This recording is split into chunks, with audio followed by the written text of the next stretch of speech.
Bismillahirrahmanirrahim. Assalamualaikum warahmatullahi taala wabarakatuh. Alhamdulillahi rabbil alamin wa sallallahu ala sayyidina Muhammadin wa ala alihi wa sahbihi wasallam, amma ba'du. Beberapa hari yang lalu Pak Jokowi didatangi oleh Ustadz Abu Bakar Ba'asyir, yang mana beliau itu, Ustadz Abu Bakar maksud saya, terkenal dengan Islam fundamentalis, ingin menerapkan syariat Islam, dan saya tidak ada permasalahan dengan hal itu ya. Permasalahannya adalah di dalam caranya, bukan apa cita-citanya begitu. Karena ya semua cita-cita itu diwadahi selama dijalankan atau ditempuh dengan jalan yang konstitusional. Nah, yang menjadi menarik tatkala Al-Ustadz Abu Bakar Ba'asyir itu berkunjung kepada Pak Jokowi, langsung heboh tuh di media sosial. Di antaranya itu adalah sebuah pengakuan ya dari Ustadz Abu Bakar Ba'asyir terhadap kehebatannya Pak Jokowi dan lain sebagainya dan lain sebagainya. Nah, sehingga pada akhirnya ternyata ada klarifikasi dari pihaknya Ustadz Abu Bakar itu. Dan klarifikasinya ini saya kira akan sangat menarik untuk disimak ya, dan sedikit untuk kita komentari. Kita akan saksikan ini bagaimana cerita di belakang berkunjungnya Al-Ustadz Abu Bakar Ba'asyir kepada Pak Jokowi. Waalaikumsalam warahmatullahi. Teman, dengan saya Edi Mulyadi, apa kabar? Kemarin saya sudah bicara dengan asisten pribadinya Ustadz Abu Bakar Ba'asyir di Solo seputar pertemuan Ustadz Abu Bakar Ba'asyir dengan Joko Widodo di rumahnya di Jalan Kutai Utara, ya. Ustadz Saiful kemarin. Nah, sekarang kita coba hubungin. Halo, Ustadz Saiful. Ya, halo. Iya, kok. Halo. Kecak. Ini kenapa suaranya rusak begini? Ya, Oke. ya, Ustaz. Ya. Oke. Ya. Oke. Teman-teman sekalian, di ujung telepon selain Ustadz Saiful, asisten pribadi Ustadz Abu Bakar Ba'asyir, juga sudah ada Ustadz Abu Bakar Ba'asyir langsung di lokasi. Ustadz Abu Bakar, Assalamualaikum. Halo. Assalamualaikum Ustadz Abu. Waalaikumsalam. Alhamdulillah, Masya Allah Ustadz Abu. Oke, itu kita mendengar suara beliau langsung ya, Ustadz Abu Bakar Ba'asyir. Sehat ya Ustadz ya? Ya, alhamdulillah. Ustadz, kemarin itu Ustadz diantar oleh Ustadz Saiful menemui Joko Widodo. Itu gimana ceritanya? Ya. Kan kita sebelumnya tanggal 23 Ya. September di Pondok Pesantren Saifullah mau bareng-bareng saya gitu. Gimana kok ujuk-ujuk gitu? Pripun. Begini, saya itu ujuk-ujuk lalu memang Allah yang ujuk-ujuk ingin melaksanakan karena ada perintah fadzakir fa inna dzikra tanfa'ul mu'minin. Iya. Berilah nasihat karena nasihat itu baik bagaimana. Saya merasa harus memberi nasihat. Tidak usah ditunda-tunda sekarang maupun ada waktu. Jadi ada kemauan kuat loh waktu itu saya ngajak Saiful. Pertama kali sore tidak bisa, lalu Senin. Dan Gitu. sampai rumahnya sana. Alhamdulillah ya, tadinya memang banyak tamu di sana, orang-orang banyak tamu. Tapi kemudian setelah salah satu dari ajudan penjaganya itu sudah kenal saya karena dia pernah di Gerugi. Oh, ini Ustadz ya. Saya mau ketemu Pak Jokowi, bisa enggak? Baik, saya usahakan, dan tujuan saya nasihati saja. Oke, itu bagus ya, dalam pengertian tadi kata Al-Ustadz itu ingin memberi nasihat kepada Pak Jokowi, dan nasihat itu memberi manfaat kepada orang mukmin.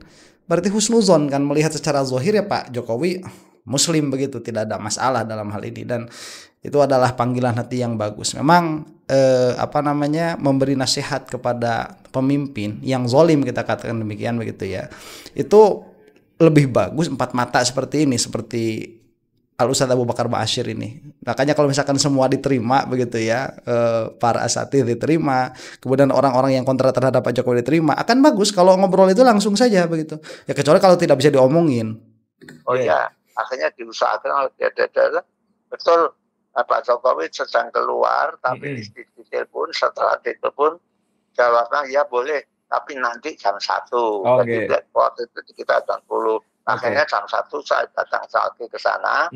Alhamdulillah langsung diterima, bolehkan masuk, sampai akhirnya Pak Jokowi sudah datang, terus kita boleh masuk, sampai saya ketemu 2 orang saja. Saya pertama kali saya sendiri yang boleh masuk. Kawan saya si Saiful sama ada Ustadz Nuruki, saya ajak satu juga, tapi belum boleh masuk. Setelah saya di dalam, saya saya minta supaya Ustadz yang dari Nuruki itu boleh masuk, ini boleh masuk 2 orang. Oke, sebentar ya. Sebentar itu apa yang dinamakan syafaat itu demikian ya. Tadinya nggak boleh masuk, Pak Saiful ini Ustadz Saiful tadinya nggak boleh masuk. Setelah Yai Abu Bakar masuk, mengatakan sama Pak Jokowi, minta tolong saya supaya teman saya ini ikut masuk. Jadilah ikut masuk begitu. Nah itu syafaat ya. Secara umum bahasa syafaat seperti itu begitu. Nah, makanya kita mengharap syafaat dari orang-orang soleh. Mengharap syafaat dari Nabi Muhammad SAW, ya demikianlah adanya. Yang tadinya kita tidak punya hak, tetapi karena memang ada yang memintakan syafaat, akhirnya mendapatkan keutamaan itu.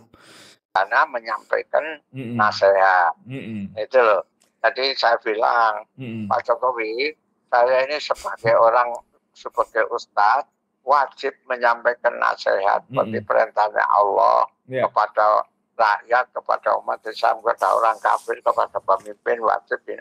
Saya ingin datang menasihati Pak Jokowi. Oh ya boleh bagaimana? Lalu saya nasihati. Dan begini Pak Jokowi. Sebentar, ini juga apresiasi terhadap Pak Jokowi ya. Memang kadang-kadang termolnya itu berlebihan juga, kadang-kadang itu nggak jelas apa yang dibicarakan sama Ustadz Abu Bakar sama Pak Jokowi. Kemudian di luar koar-koarnya macam-macam. Pak Jokowi udah diakui sebagai muslim yang baik dan lain sebagainya. Malah kemarin di televisi nasional tuh ada yang mengatakan Pak Jokowi itu sholatnya bagus. Nggak sah sholatnya itu ya, nggak sah. Saya tidak mengatakan tertolak begitu ya. Saya mengatakan tidak sah. Kalau sama Allah diampuni mau bagaimana lagi, selesai perkara. Cuman urusan sah dan tidak sah itu urusannya fikih, sudah konkret, sudah jelas gitu. Tapi sekali lagi gesturnya Pak Jokowi di dalam menerima apa yang ingin disampaikan oleh Ustadz Abu Bakar Ba'asyir, yang mana mengatakan saya ingin menasehati Anda begitu, dan Pak Jokowi menerima itu, silahkan datang. Itu gestur yang sangat baik ya, sangat bagus, harus kita apresiasi. Yang bagus ya kita bilang bagus begitu, yang nggak bagus ya kita bilang nggak bagus dengan dalil, dengan hujah. Pak Jokowi itu dituduh macam-macam di luar.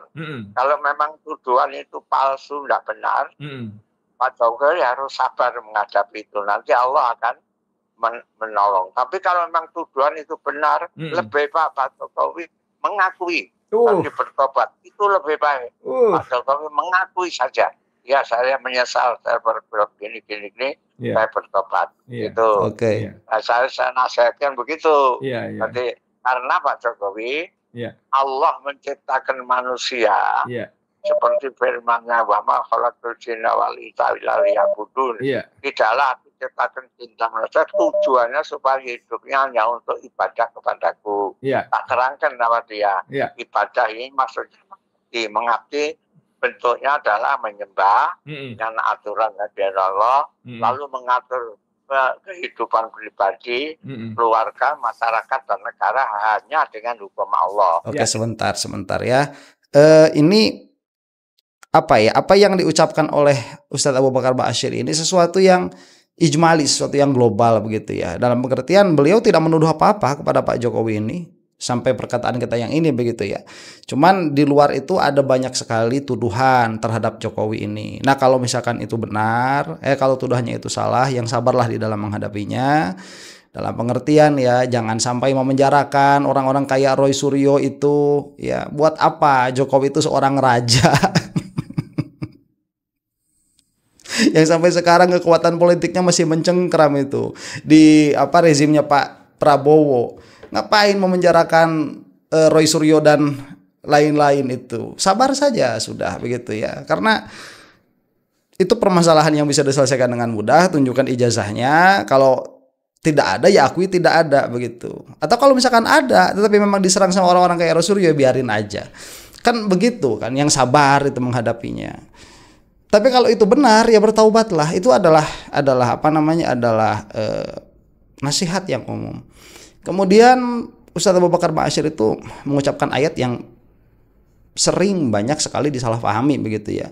Yang wa ma khalaqtul jinna wal insa illa liya'budun, itu lamnya suka dimaknai lam ta'lil, padahal itu bukan lam ta'lil. Lamnya itu lis soyruroh ya, karena Allah itu tidak memiliki ghorod di dalam perbuatannya. Nah, ini saya sudah sampaikan, itu permasalahan yang penting di dalam agama. Bagi yang ingin mengetahui itu secara lebih mendalam, silahkan cari di kitab-kitab tafsir begitu ya, supaya tidak ada sangkaan bahwa Allah itu menciptakan jin dan manusia itu ada tujuannya itu untuk ibadah begitu. Enggak seperti itu lis soyruroh.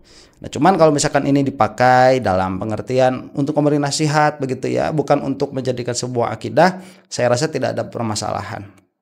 Nah, kemudian ini yang diteruskan oleh siapa? Oleh Ustaz Abu Bakar Ba'asyir, yaitu supaya kita ini mengurus diantaranya apa yang ada di dalam tanggung jawab kita. Kalau pribadi-pribadi, kalau negara-negara, kalau keluarga-keluarga, itu dengan hukum Islam. Nah, ini yang sering sekali dinasihatkan oleh Ustaz Abu Bakar Ba'asyir ini. Itulah tujuan Allah menciptakan bangsa. Jadi kita di dunia ini wajib mengatur kehidupan negara kita dengan hukum Islam. Itulah Pak. Saya minta Pak Jokowi dalam hal ini nanti bisa membantu kita juga setelah Pak Jokowi menyadari kesalahannya sudah kalau memang salah begitu. Begitu. Jadi saya minta diterima dengan ikhlas gitu. Lalu saya minta tolong Pak, kalau minta Pak Jokowi bisa menghubungi Presiden, saya bisa bertemu langsung karena saya sudah menasihati tapi lewat surat. Kalau ini bertemu lebih baik. Ya nanti saya usahakan. Kalau bisa nanti kita bertemu 3 orang. Saya Presiden Pak Jokowi. Saya kira rakyat biasa tidak apa-apa seperti 3 orang gitu. Saya ini penting nasihat ini Pak Jokowi supaya kita itu mengatur kehidupan ini dengan benar, jangan sampai salah. Itulah kesimpulannya yang saya nasihatkan sama saya, kurang lebih ya 20 menit lah. 20 menit saya diberi waktu 1/4 jam. Tapi Pak Jokowi bilang, tidak apa-apa 1 jam pun boleh di dalam. Oke, itu bagus ya. Sekali lagi itu bagus dari Pak Jokowi. Baik sekali penerimaan seperti itu kepada alim, kepada sepuh itu ya. Mau bagaimana lagi? Itu yang terjadi, itu yang keluar dari mulutnya Al-Ustaz Abu Bakar Ba'asyir. Dan itu adalah gestur yang baik bagi Pak Jokowi. Apakah itu pencitraan? Lagi berdua begitu ya. Atau bertiga tadi. Masa dibilang pencitraan juga. Repot kita ini kalau semua itu disangkut pautkan dengan hal demikian. Saya tidak mengatakan Pak Jokowi tidak memiliki pencitraan. Bukan. Nah, Jokowi itu orang yang penuh dengan pencitraan dari awal.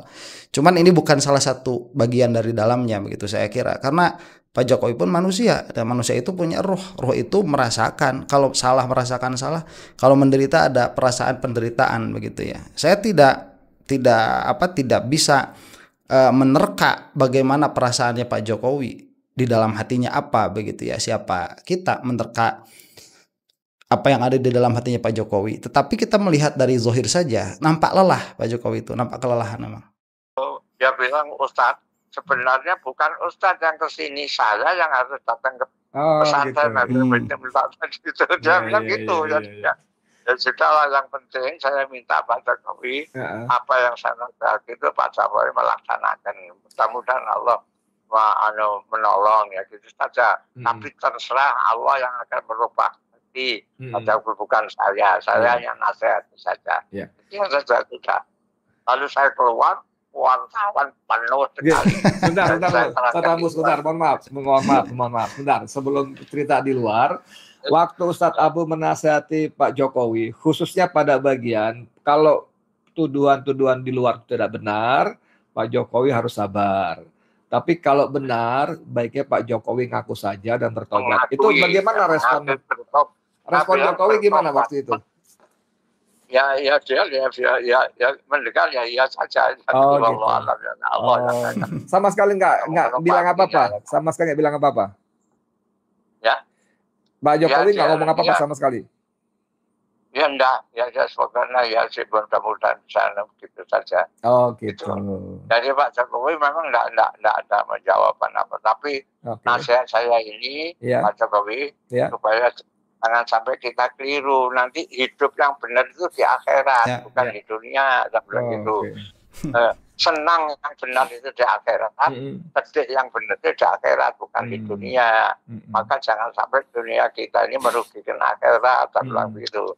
Nah, jadi maka kalau perlu Pak Jokowi boleh harus belajar Islam yang benar. Kalau perlu keagamaan pengajian keluarga, enggak apa-apa.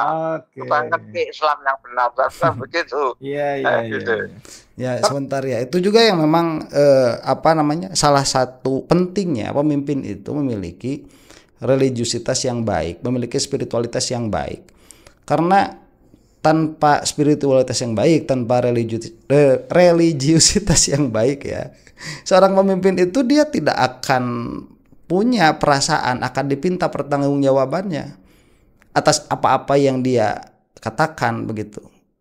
Tapi kalau misalkan ada kepercayaan, keyakinan, pengetahuan begitu ya, bahwa setelah kematian itu ada kehidupan, yang mana kehidupan yang nanti itu akan sangat berlandaskan kepada kebaikan yang kita laksanakan di dunia ini secara adat begitu, ya ketakutan itu lebih besar efeknya daripada pengetahuan hukum begitu. Dan itu kan dari apa yang sebetulnya difahami begitu ya, di dalam ilmu fikih misalkan ada yang namanya muamalah itu bertingkah laku dengan manusia. Ada yang namanya jinayah, itu hukum kriminal yang baik itu diterapkan dalam sebuah negara atau tidak diterapkan, hukumnya itu berlaku ya, meskipun hukumannya tidak dilaksanakan atau tidak dirasakan di dunia.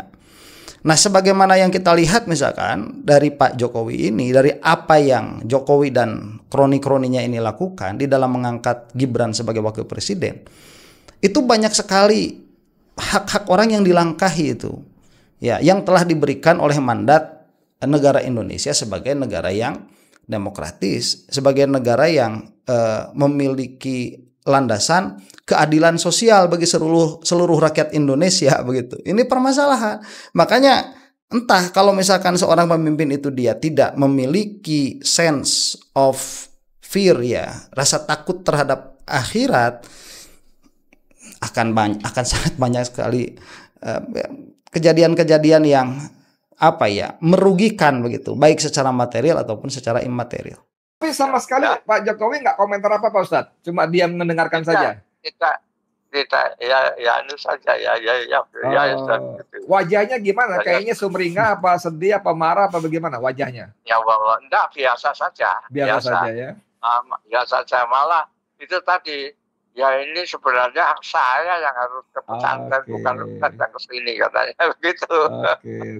Ya apa-apalah, yang penting saya minta diterima dengan ikhlas ini nasihat saya ini, tujuannya hanya saya mencari ridhonya Allah itu. Ya kurang lebih begitulah apa yang saya. Di dalam disuguhi makan minum nggak? Sebentar. Itu bagus ya. Jadi hubungan seseorang itu hanya dengan Allah Subhanahu wa taala, dan tatkala ada perintah untuk memberi nasihat sudah, mau didengar atau enggak urusan yang diberi nasihat begitu. Ini harus kita contoh dalam pengertian ya, kalau ada kita melihat tolak syara begitu ya, apa yang diperintahkan oleh Allah Subhanahu wa taala kepada kita di dalam waktu-waktu tertentu, seperti misalkan silaturahim, atau di situ misalkan seperti mengatakan perkara yang hak ya, mengatakan perkara yang benar. Kemudian perkara yang benarnya sudah diucapkan ya, reaksi mau bagaimanapun kan urusan orang-orang yang mendengar begitu. Urusan kita sudah menyampaikan atau sudah melaksanakan apa yang diperintahkan.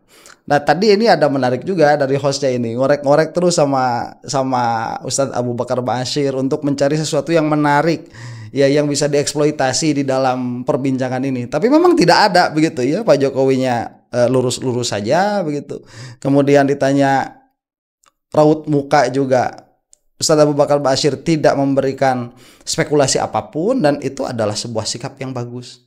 Ya, saya pertama kali masuk nunggu di ruang tunggu ada, itu disuguhi air, lalu yang menyuguhi mari Pak silakan diminum. Kebetulan hari Senin saya puasa. Pas puasa juga. Jadi waktu ketemu Pak Jokowi di dalam itu, tempat pertemuan di dalam rumahnya itu, tidak disebut apa-apa. Ya, karena sudah tahu saat Abu puasa ya. Puasa mungkin. Ya. Oke, jadi setelah ngobrol-ngobrol gitu, kalau lihat videonya kayaknya Jokowi sangat hormat pada Ustadz Abu, datang seperti cium tangannya Ustadz Abu segala macam. Gimana tuh waktu itu? Ya mau cium tangan juga kok. Ya Allah yang sebenarnya Allah. Wujudnya macam itu, tapi sebenarnya Allah yang tahu lah. Pasti. Oke, sekarang waktu Ustadz Abu keluar, kita kan hanya itu. Ya, oke. Ya betul itu ya. Kita melihat zahir saja dari apa yang nampak. Dari apa yang nampak, Pak Jokowi sangat hormat kepada Ustadz Abu Bakar Ba'asyir. Ya sudah, itu yang kita dapatkan. Makanya kenapa juga kita di dalam ijazahnya Pak Jokowi juga melihat apa yang nampak begitu ya. Nampaknya ya tidak ditunjukkan. Kita nggak bisa mengatakan ijazahnya ada begitu. Itu sudah common sense. Kita itu istiqomah, kita itu apa ya katakan konsisten ya di dalam bagaimana cara pandang kita melihat satu perkara begitu. Ya zahirnya yang nampak demikian, ya zahirnya lah yang kita ambil. Waktu Ustadz Abu keluar tadi wartawan sudah banyak tanya-tanya apa teman-teman wartawan. Sebentar, ada satu lagi ya. Zahirnya nampaknya juga kriminalisasi para ustadz itu, para alim itu di zaman Jokowi juga memimpin. Dan nampaknya juga, zahirnya juga FPI itu dibubarkan pada saat Jokowi memimpin juga. Dan kilometer 50 terjadi pada zaman Jokowi memimpin juga. Itu banyak sekali zahirnya seperti itu ya. Makanya kita melihat zahir saja begitu. Makanya kenapa kita meminta agar Pak Jokowi ini setidaknya begitu ya, kalaupun tidak diadili, menjelaskan begitu. Meskipun tidak diadili, setidaknya menjelaskan supaya kita ini mendapatkan sense of justice ya. Sedikitnya begitu. Oh, keadilan itu masih tegak di bumi Indonesia itu. Banyak sekali wartawannya, banyak. Begitu. Waktu saya keluar mau pulang, Pak Jokowi pun ikut keluar. Iya. Keluar begitu. Iya. Karena itu gambarnya. Kalau saya lihat di TV atau di mana? Iya. Di HP aja itu. Iya. Jadi sepertinya saya terangkan sama wartawan. Gitu. Iya. Wartawan tanya apa wartawannya? Ya itu tadi tujuannya Ustaz apa saja. Saya hanya menerangkan kan kewajiban saya sebagai seorang ulama atau ustaz harus memberi nasihat kepada umat, kepada pemimpin kalau begitu. Ada kalau sampai lihat di TV, di HP ada itu. Iya, saya nonton. Keterangan saya bisa saya nonton itu. Ustadz Abu, tadi kan Ustadz Abu cerita bahwa kepada Jokowi juga disarankan untuk belajar Islam yang baik. Kalau perlu ada pengajian keluarga gitu ya. Seandainya nih. Saya juga anjurkan adakan pengajian keluarga. Gitu. Seandainya. Karena saya bilang memang Nabi bersabda, "Thalabul ilmi fardhatun 'ala kulli muslim." Menuntut ilmu itu wajib bagi muslim, tapi terutama ilmu yang hubungannya dengan aturan hidup dan agama itu nomor satu dulu. Ma'rifah dulu ya, nomor satu itu i'tiqad dulu yang bagus tuh. I'tiqad dulu yang bagus. Jadi, kalau seandainya Pak Jokowi bersedia mengundang Ustadz Abu untuk memberikan pengajian di rumah secara rutin, apakah Ustadz Abu berkenan? Boleh, itu justru malah kewajiban yang harus kita tanamkan. Bahkan nanti saya akan mencari siapa ustadz yang lebih baik dari saya untuk memberikan pengajian itu. Penting itu. Kalau seandainya dia memang mau gitu ya kan. Nah gitulah. Itu juga bagus ya, dalam pengertian bahwa seorang alim itu dia akan mengetahui kok siapa orang yang secara keilmuan lebih baik daripada dirinya. Itu sudah common sense di antara orang-orang alim ya. Kita itu orang-orang alim itu menghargai expertise begitu. Sebagaimana yang dikatakan tadi, kalau ada orang ustadz yang lebih baik daripada saya akan mencarikan ustadz itu untuk memberi nasihat kepada Pak Jokowi. Itu bagus, humble itu ya. Tapi kan kalau kita lihat perjuangan Ustadz Abu, perjuangan Ustadz Abu selama ini kan berusaha berjuang untuk menegakkan syariat Islam secara kafah di negeri ini. Saya juga bilang sama dia, mudah-mudahan jaga Pak Jokowi nanti bisa membantu menegakkan Islam ini, saya bilang begitu. Saya juga bilang, saya juga sudah menasihati presiden masalah ini. Oke. Jadi bagus Ustadz Abu, masya Allah. Matur nuwun sangat informasinya Ustadz Abu. Mudah-mudahan menjadi amal saleh di hadapan Allah, nggih. Amin. Matur nuwun. Assalamualaikum warahmatullahi wabarakatuh. Mudah-mudahan dia bisa bertobat, mudah-mudahan. Amin. Sedikit lagi, maaf. Sedikit lagi. Itu disebut-sebut Ustadz Abu juga ngomong soal hasil korupsi yang dikembalikan ke negara pripun, ngoten. Ada bicara gitu? Saya bilang gitu. Nah, kalau seandainya Pak Jokowi betul-betul pernah korupsi, nggak usah malu. Ya saya pernah korupsi, sekarang saya saya kembalikan semua, meskipun sekarang kalau menjadi miskin. Dia bilang, iya dulu saya juga miskin. Lah iya. Jadi Ustaz sampaikan itu semua ya, Masya Allah, luar biasa. Ya kalau seandainya Pak Jokowi itu betul-betul pernah korupsi, nggak usah menyampaikan terus terang dan dikembalikan semua supaya selamat di akhirat. Allah Akbar. Ya kan ini nasihat. Mantap, luar biasa. Ya belum tentu kalau kita tuh ketemu Jokowi mampu ya mengatakan apa yang Ustaz Abu Bakar Bashir ini katakan. Nyalinya luar biasa itu. Dan ya sekali lagi penerimaan dari Pak Jokowi juga luar biasa. Andaikan begitu ya, beliau itu bukan hanya gestur apa ya, formalitas begitu ya. Andaikan Pak Jokowi itu memang mendengarkan perkataan para ulama sedari dulu begitu. Dan ulama itu nggak harus dalam pengertian apa ya, tidak usah taklid buta ikut manggut seperti sapi dicocok hidung juga begitu. Karena di Indonesia ini majemuk ya, dalam pengertian para ulama itu tidak satu madhab, itu banyak madhab, banyak sekali metodologi yang mereka pakai. Jadi perkataan para ulama secara umum begitu ya, secara umum itu tidak akan madorot kok didengar oleh pemerintah itu. Dan mumpung sekarang Pak Prabowo yang menjadi presiden, cobalah Pak Prabowo ini lebih banyak mendengarkan nasihatnya para ulama begitu. Tapi yang beneran alim, sekali lagi ya, bukan yang alim-aliman tuh. Itu belum ada sebelumnya tuh orang bicara seperti itu kepada Jokowi. Ya, betul. Belum ada tuh. Betul. Tapi ya pertama kali kalau memang tuduhan itu tidak benar ya Pak Jokowi sabar saja menghadapi tuduhan itu. Tapi kalau memang benar, memang Pak Jokowi sudah pernah kata, jangan takut, akui ya betul saya tobat sekarang menyesal begitu. Itu kan nasihat. Ya Pak Jokowi betul. Kalau misalkan tidak merasa dan tidak benar, sabar saja begitu. Itu resiko kok. Resiko dari apa? Resiko dari banyak kerusakan saat Anda itu menjabat. Banyak sekali korupsi dari kementerian yang Anda ampu. Banyak sekali kemerosotan dalam bidang moral, kemudian dalam bidang politik. Kemudian anak Anda menjadi wakil presiden, yaitu menjadi sebuah konsekuensi yang harus diterima. Jadi nggak usah masukin orang ke penjara lah. Itu konsekuensi kok. Konsekuensi Anda tidak mau mengeluarkan ijazah, tidak mau menunjukkan ijazah. Konsekuensinya ya orang-orang menuduh demikian. Anda itu tokoh politik begitu, yang sabar saja ya dalam menerimanya itu. Kalau memang tidak merasa, kalau memang merasa ya itulah apa yang dikatakan oleh Ustaz Abu Bakar Bashir ya. Ya demikian, mudah-mudahan kita mendapatkan manfaat dan memang menasihati pemimpin itu lebih baik langsung di hadapannya. Makanya bahasanya itu inda sultaniz zair begitu ya. Inda begitu, di sisinya. Jadi bukan di belakangnya kayak kita lewat kamera ini. Menasihati itu tidak efektif ya, tidak efektif. Tapi dalam landasan atau dalam sudut pandang yang lain, yaitu bukan di dalam memberi nasihat kepada pemimpinnya, tetapi memberi kewarasan berpikir, karena sudah terlalu banyak ketidakwarasan berpikir yang keluar dari termus-termus itu lain lagi perkaranya. Demikian, mudah-mudahan kita semua dimuliakan oleh Allah Subhanahu wa taala. Wallahu taala alam bisawab. Assalamualaikum warahmatullahi taala wabarakatuh.